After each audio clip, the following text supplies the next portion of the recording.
noma ngabe uzukuthi imizwa yakho ayibambeli umuntu wami lo. Uwenkatha uwenkatha noma ngabe uzukuthi imizwa yakho ayibambeli umuntu wami lo.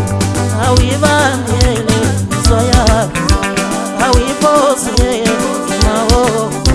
Ngiyabona ukuthi inhliziyo yakho ilashile overload phethe umuntu.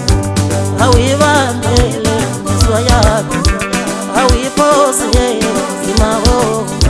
Ngiyabona ukuthi inhliziyo yakho ilashile overload phethe umuntu. Awuyibambele nawo, awuyiphose imizwa yakho. Ngiyabona ukuthi inhliziyo yakho ilashile overload umuntu wami.